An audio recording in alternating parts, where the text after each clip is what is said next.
नमस्कार दोस्तों, मैं फिजिक्स वाला विमल नरेंद्र असाटी बकवास फिजिक्स के यूट्यूब चैनल पर आप सब लोगों का तहे दिल से स्वागत करता हूं और अपनी ऊर्जा को आगे बढ़ाते हुए एसी सर्किट के तीसरे लेक्चर में मैं आपका स्वागत करता हूं। पिछले लेक्चर्स के अंदर लेक्चर नंबर 1 और लेक्चर नंबर 2 के अंदर हम एसी सर्किट क्या होता है इंट्रोडक्टरी पार्ट देख चुके हैं। सर्किट रेजिस्टिव हो सकता है, कैपेसिटिव हो सकता है, इंडक्टिव हो सकता है, एलआर, सीआर, एलसीआर हो सकता है। रेजिस्टिव सर्किट के केस में हमने सुना, अभी तक प्रूफ नहीं किया लेकिन सुना कि ईएमएफ और करंट साथ में चलते हैं। इंडक्टिव सर्किट के केस में सुना कि ईएमएफ आगे चलता है 90 से और कैपेसिटिव में सुना कि करंट आगे चलता है 90 फेज से। एलसीआर में भी कोई ना कोई आगे है, कोई ना कोई पीछे है। ये सब हमने सुना है लेकिन अभी देखा नहीं है। साथ में कुछ बातें ऐसी हो रही है जैसा कि हम E = E0 sin omega T बोलते हैं, तो हमने पिछले लेक्चर में सुना भी देखा भी कि E = E0 sin omega T जो इंड्यूस्ड ईएमएफ है, जब कॉइल रोटेट होता है यूनिफॉर्म मैग्नेटिक फील्ड में तो उसे हम अल्टरनेटिंग ईएमएफ कहते हैं और उस वजह से मिलने वाला करंट अल्टरनेटिंग करंट कहलाता है। जैसा कि मैंने कहा कि प्योर रेजिस्टिव सर्किट है, सो अल्टरनेटिंग ईएमएफ अगर E = E0 sin omega T है, सो प्योर रेजिस्टिव में current I = I0 sin omega T मिलता है। कोई आगे नहीं, कोई पीछे नहीं, प्योरली ओम्स लॉ ओबे होता है क्योंकि रेजिस्टेंस एक ओमिक डिवाइस है। मैंने ये भी बात आपसे कही थी पिछले लेक्चर में कि जो ओमिक डिवाइस होते हैं वो ओम्स लॉ ओबे करते हैं, उनका अपोजिशन होता है उसे हम इलेक्ट्रिकल अपोजिशन को हम रेजिस्टेंस कहते हैं और उस रेजिस्टेंस R को हम E/I कह सकते हैं।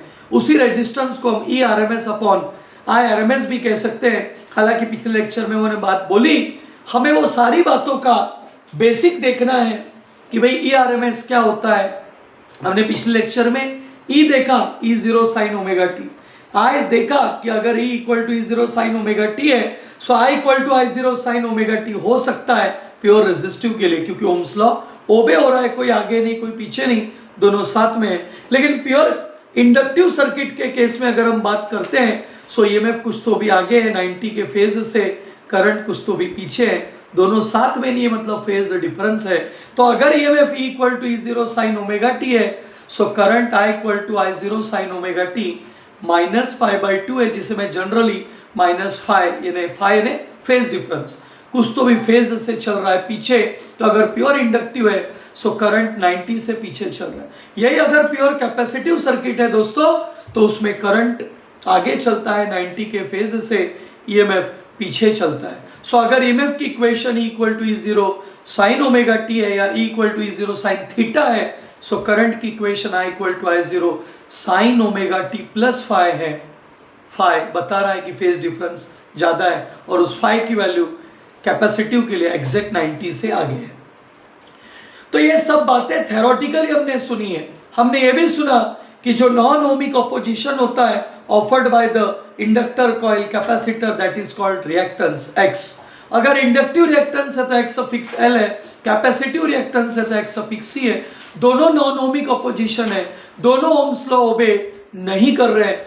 XL का फॉर्मूला ओमेगा × L है, XC का फॉर्मूला 1/ωc है। ये सब जो मैं फॉर्मूले बोल रहा हूँ डेफिनेशन के हिसाब से बोल रहा हूँ, जो कंटेंट आपको दिया है बताया उसके हिसाब से बोल रहा हूँ, लेकिन अभी वो डेरिवेशन जब आएंगे तो ये फॉर्मूले खुलकर सामने आएंगे कि XL वाकई में ω/L होता है, XC वाकई में 1/ωc होता है। क्योंकि अभी सिर्फ रेडीमेड दिख रहे हैं, कैसे आए ये सब हम लोग धीरे धीरे अपने लेक्चर्स में देखते चले जाएंगे। लेकिन XL हो या XC हो या कैपिटल R हो, सभी के लिए डेफिनेशन एक बेसिक बनी है, the ratio of RMS value across the component. The ratio of RMS value of EMF across the component with respect to the current, RMS current flowing through that component. अगर ERMS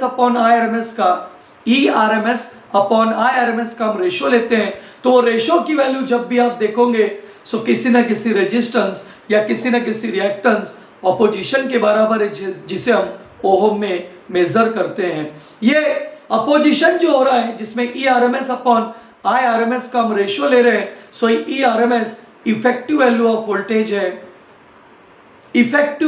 voltage है, virtual value of voltage है, ये वो value है जो दी नहीं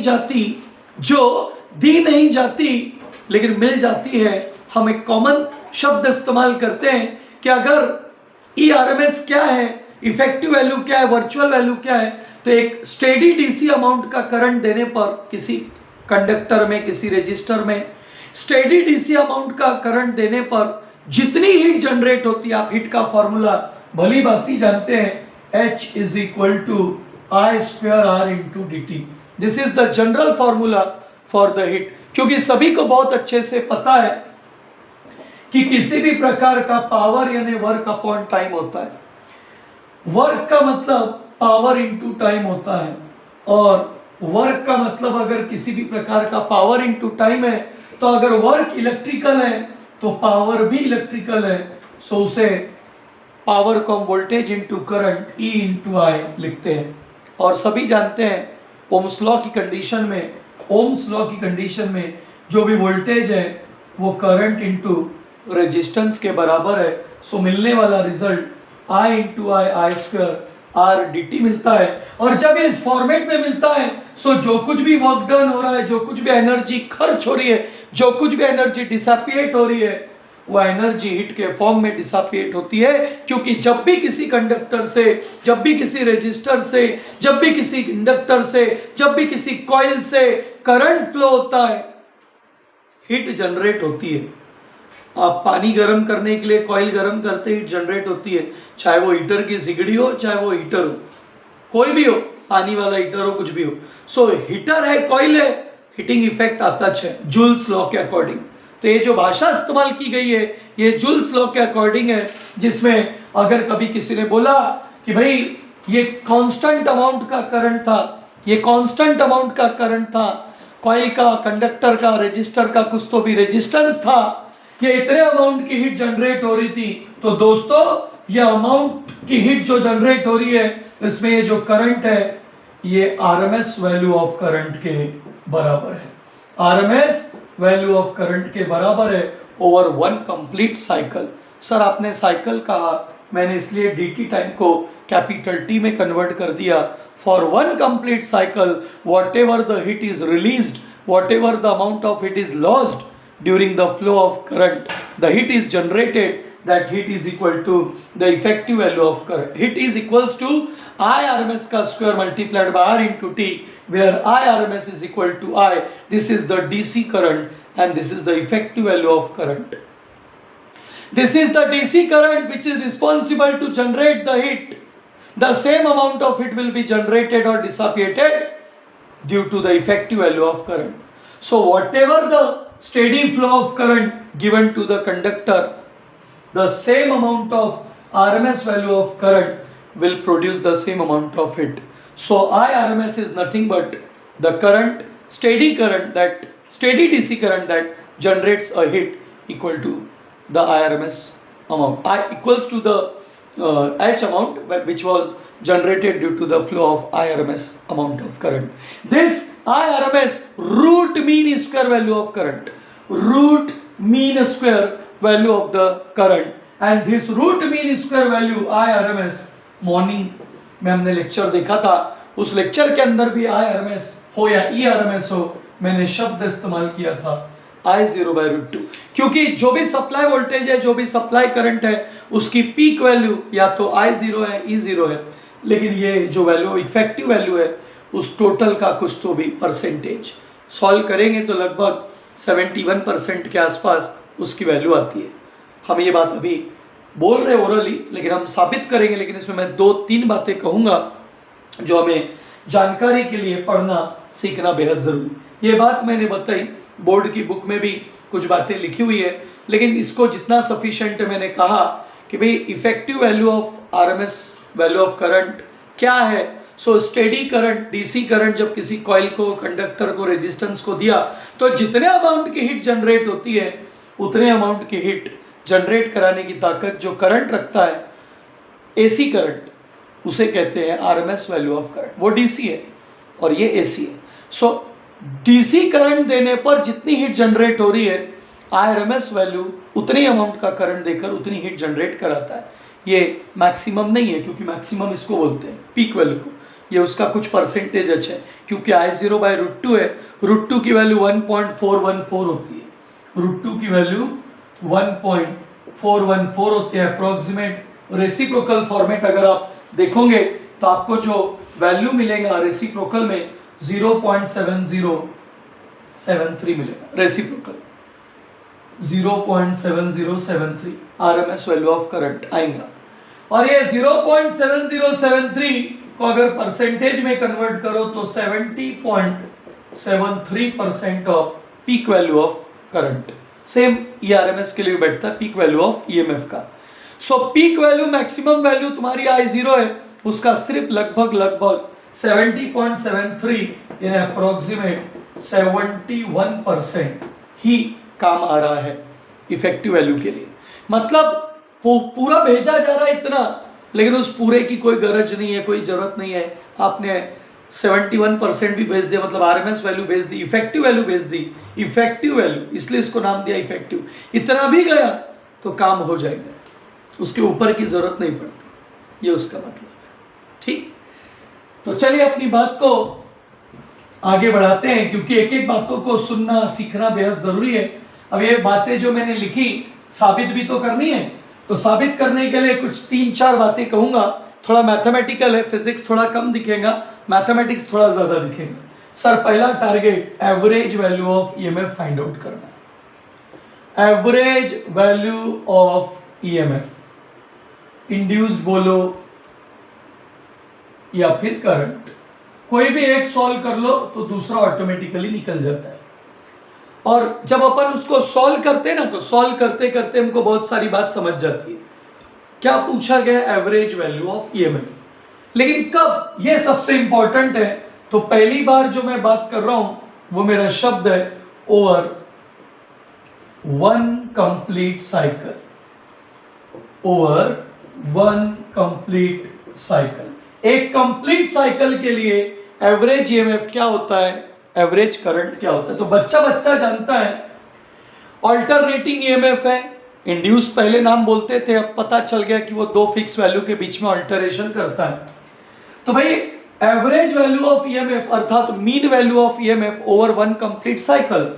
तो भाई शुरू यहां से हुआ, यहां मैक्सिमम E0 पर गया, फिर 0 हुआ, फिर मैक्सिमम -E0 पर गया और फिर 0 हो गया।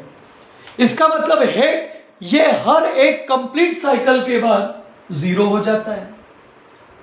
तो इसका मतलब एक कंप्लीट साइकिल का मुझे एवरेज वैल्यू ऑफ EMF निकालने बोलो या करंट, मैं अभी से डिक्लेयर कर दे रहा हूं कि I एवरेज हो या E एवरेज हो, सभी के आंसर क्या आने वाले हैं? 0। सर अभी से क्यों अनाउंसमेंट कर दिए? क्योंकि उसने एक कंप्लीट साइकिल में पूछा, आधे में नहीं पूछा।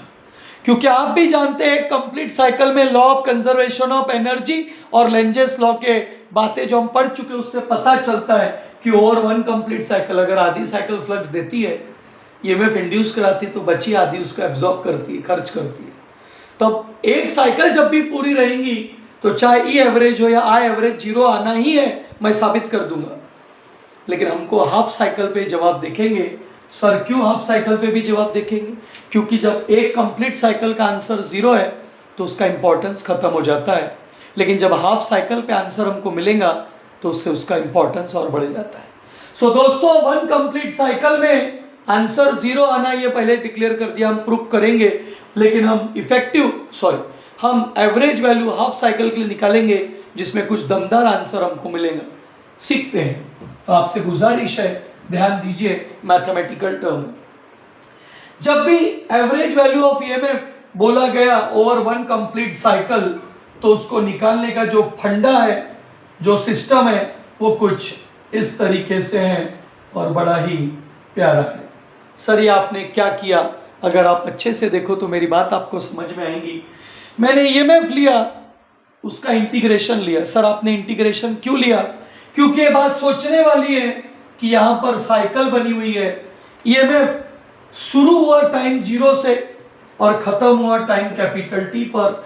तो जितने भी EMF आए 1, 2, 3, 4, 5, 6 सब एक दूसरे से जुड़े हुए हैं। तो सबको पता है किसी भी प्रकार की मीन वैल्यू या एवरेज का मतलब होता है जितने भी ईएमएफ है E1, E2, E3, E4, E5, E6, E7 सबको क्या करेंगे ऐड, और जितने बार ऐड किया उतने से करेंगे डिवाइड। तो यहां से लेकर यहां तक अगर n टाइम्स है सो n टाइम्स उसको क्या करेंगे ऐड और n टाइम्स से क्या करेंगे डिवाइड। लेकिन अच्छी बात यह है कि यहाँ पर सब एक दूसरे से जुड़े हुए हैं, इसलिए समेशन करने की गरज नहीं है, क्योंकि आप सब जानते हैं ये नॉर्मल फार्मूला है मीन या एवरेज निकालने का, जिसमें सारी वैल्यूज़ को ऐड करते हैं और जितने बार ऐड किए उससे डिवाइड करते हैं। लेकिन ऐसा तब चलता है जब चीज़ें अलग अलग बटी हुई हो। ये तो ईएमएफ है, वो भी अल्टरनेटिंग है। दो फिक्स वैल्यू के बीच में कितनी सारी वैल्यूज़ आ सकती है, मॉर्निंग के लेक्चर में बताया है। दो वैल्यूज़ के बीच में, दो फिक्स वैल्यू के बीच में कितनी भी इनफाइनाइट वैल्यूज़, कितने भी चेंजेस आ सकते हैं। तो इसका मतलब सब चेंजेस यहाँ कंटिन्यूटी में जुड़े हुए हैं। जहाँ कंटिन्यूटी होती है, एक दूसरे से जुड़े हुए होते हैं, वहाँ समेशन का इस्तेमाल नहीं होता, वहाँ इंटीग्रेशन का इस्तेमाल होता है। सो इंटीग्रेशन आया, जितने भी ईएमएफ होंगे सबका जोड़ होगा with respect to time. Sir time के साथ क्यों? क्योंकि साइकिल 0 इंटरवल पे शुरू हुई, कैपिटल टी के इंटरवल पे खत्म हुई। तो ईएमएफ पहली बार 0 टाइम पर और आखिरी बार कैपिटल टी टाइम पर। यानी शुरुआत हुई 0 टाइम से, उसके बाद जो भी टाइम होगा वो, उसके बाद जो भी टाइम होगा वो सारे ईएमएफ का जोड़ फ्रॉम टाइम 0 से लेकर कैपिटल टी। और अगर पूरा टाइम कैपिटल टी तक जोड़ा जा रहा है तो जितना जोड़ा जा रहा है उतने से ही क्या करते हैं, डिवाइड करते हैं। तो जितने तक जोड़ा गया 0 टाइम से कैपिटल टी तक, तो मैंने उतने से डिवाइड कर दिया। इसी को दूसरी भाषा में लिख सकता हूं कि 0 एंगल से शुरुआत हुई, 2 पाई तक एंगल जोड़ते गए। 0 एंगल से शुरुआत हुई, 2 पाई एंगल तक जोड़ते गया। और अगर एंगल चल रहा है तो टाइम नहीं आएगा, तो यहां आएगा थीटा, dt के जगह डी थीटा। और एंगल अगर 0 से 2 पाई तक गया तो पूरे एंगल के लिए डिवाइड में आएगा 2 पाई। अगर बात थी टाइम की तो 0 से टाइम तो डिवाइड में कैपिटल टी पूरे टाइम के लिए। अब 0 से 2 पाई एंगल तक हर एंगल पर ईएमएफ को जोड़ा जा रहा है इंटीग्रेशन में with respect to angle. So divide में 2 पाई है, वो इंडिकेट कर रहा है कि पूरी 1 कंप्लीट साइकिल में जितने ईएमएफ जुड़े पॉइंट टू पॉइंट पूरे एंगल काउंट होंगे। तो पूरा एंगल यहाँ से वहां तक 2 पाई। सर आप एंगल वाली भाषा इस्तेमाल करोगे, मैं कोई भी भाषा इस्तेमाल कर सकता। Over 1 complete cycle. सर आधा रहेगा तो आधी साइकिल, पाई एंगल आएगा। 1 कंप्लीट साइकिल है तो 2 पाई एंगल आएगा। सो एवरेज ईएमएफ, जिसको आप मीन वैल्यू ऑफ ईएमएफ भी बोलते हैं, हम वो फाइंड आउट कर रहे हैं ओवर 1 कंप्लीट साइकिल। मैंने पहले ही डिक्लेयर कर दिया, आंसर क्या आएगा 0। सो ई एवरेज का मैंने सबसे पहले आपके सामने फॉर्मूला लिखा, 0 to 2 पाई।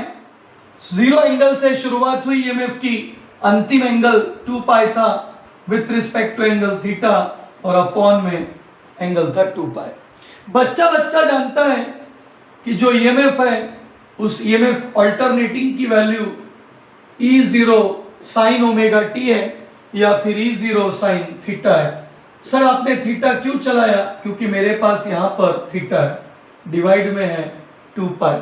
सर ये कहाँ से आया? Since E is equal to E0 sine theta, induced EMF alternating EMF. सबको दिख रहा है ई एवरेज की वैल्यू के लिए फॉर्मूले में E0 peak value of EMF है, कांस्टेंट है, इंटीग्रेशन के बाहर नीचे 2 पाई, इंटीग्रेशन के बाहर। इंटीग्रेशन फ्रॉम 0 to 2 पाई आपको जो दिख रहा उसमें टर्म है सिर्फ साइन थीटा डी थीटा। जो लोगों का मैथ्स नहीं है बड़ी दुख की बात है, लेकिन जिनका मैथ्स है उन लोगों को बड़ी खुशी की बात है कि इंटीग्रेशन ऑफ, मैंने पूछा साइन थीटा, बच्चा जानता है साइन थीटा का इंटीग्रेशन माइनस कॉस थीटा होता है। सो आपके सामने टर्म आई माइनस कॉस थीटा। इसे लोअर लिमिट कहते हैं जो कि 0 से शुरू हुआ, इसे अपर लिमिट कहते हैं जो 2 पाई पे खत्म हुआ। मैं ये लिमिट्स अप्लाई करूंगा। सो ई एवरेज की वैल्यू जो मुझे दिखेंगी, मैंने वादा किया आपसे, वो वादा निभा कर दिखाऊंगा। E0 टेक्स्ट बुक में नहीं है, टेक्स्ट बुक में नहीं है, कोई सॉल्यूशन नहीं है, आपको वीडियो के माध्यम से ही समझ में आएगा। E0 upon 2 pi upper limit minus cos 2 pi, theta की जगह 2 pi. Upper limit minus lower limit, फॉर्मूले पे ध्यान दीजिएगा दोस्तों, गड़बड़ नहीं करनी। माइनस कॉस थीटा जैसे का तैसा, तो उसकी जगह minus cos 2 pi. Upper limit minus lower limit, अब इसमें भी कौन है minus, so minus of cos 0। आपके सामने फॉर्मूला दिख रहा है, वैल्यू दिख रही है, सबको बहुत अच्छे से पता है। फिर से बात हो रही है आखिरी में, ई एवरेज E0 अपॉन 2 पाई। सर कुछ फंडा नहीं सिखाओगे जल्दी से, मैं सिखाता पहले देख तो लो।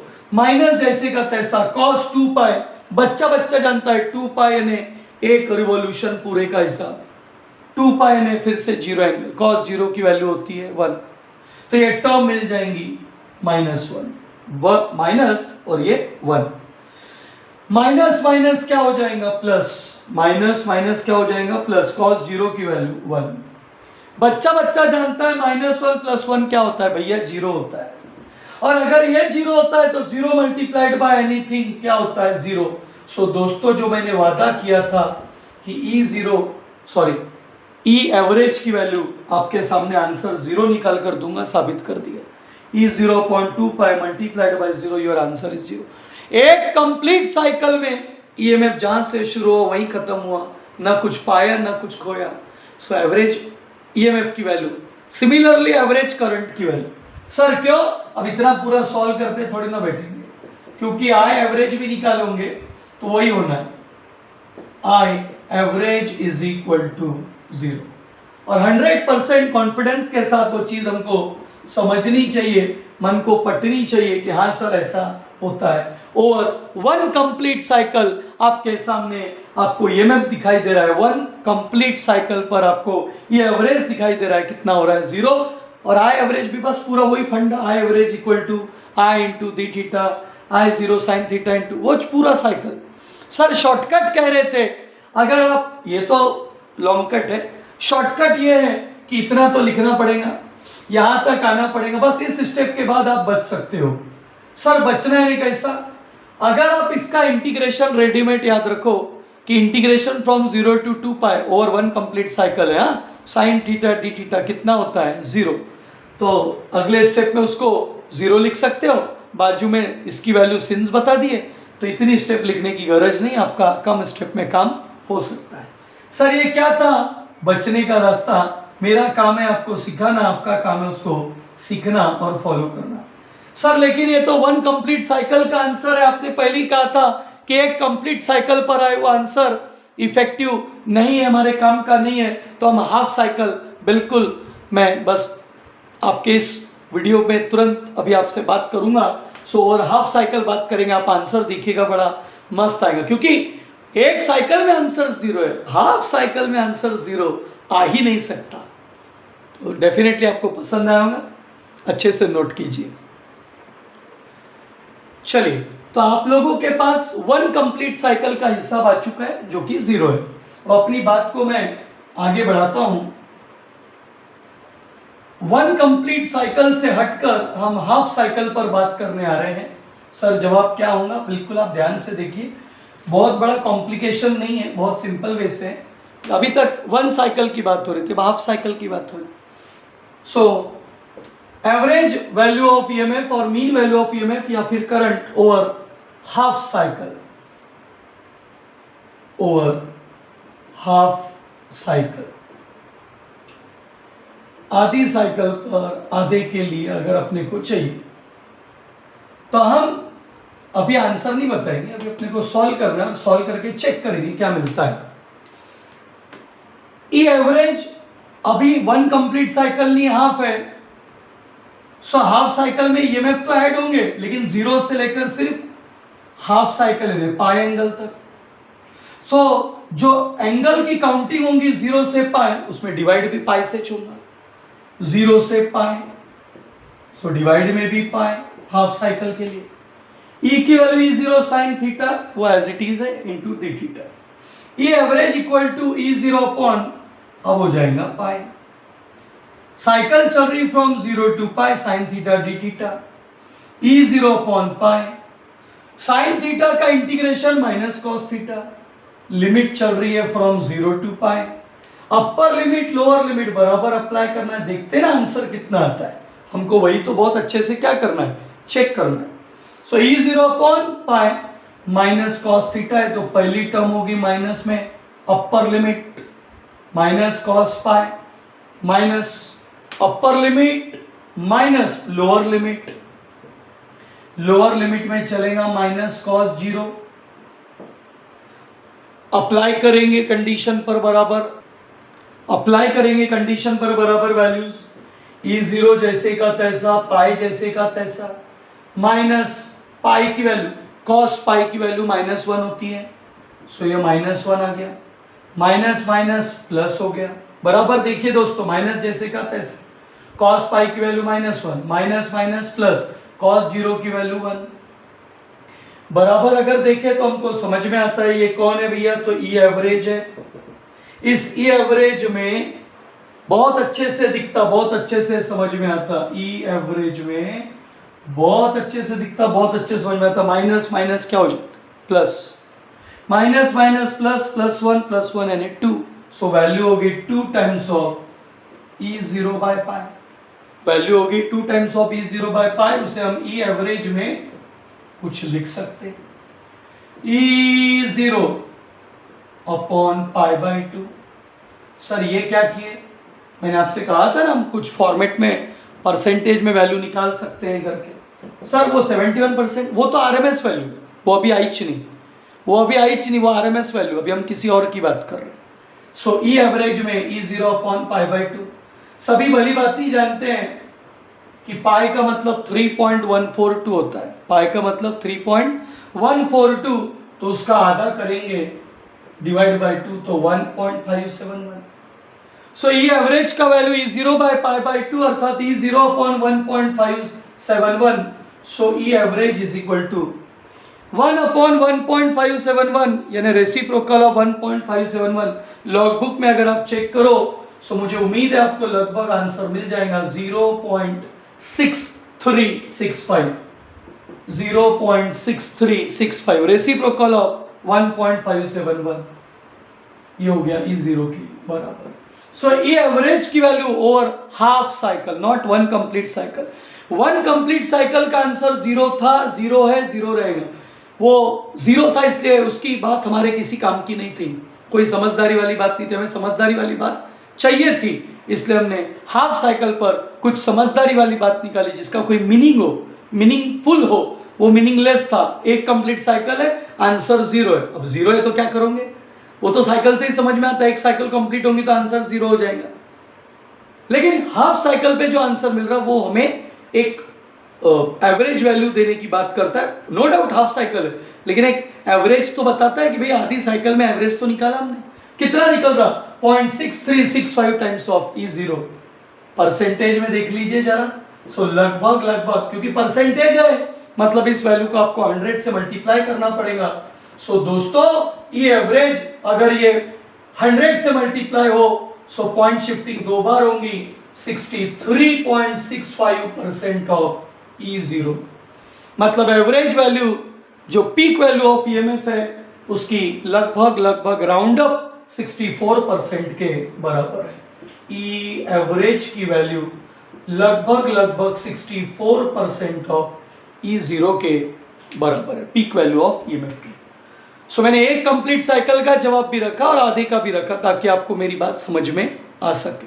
उम्मीद है मेरा ये वीडियो आपको समझ में आया होगा, क्योंकि ये वैल्यूज के बारे में टेक्स्ट बुक में डायरेक्ट आंसर दिया, कहाँ से आया कैसे आया वो नहीं दिया, तो वो मैथमेटिकल पार्ट मैंने आपको समझाया जिसकी आपको बहुत ज़रूरत है। सो वीडियो को लाइक कीजिए, शेयर कीजिए, चैनल को सब्सक्राइब कीजिए और खुश रहिए।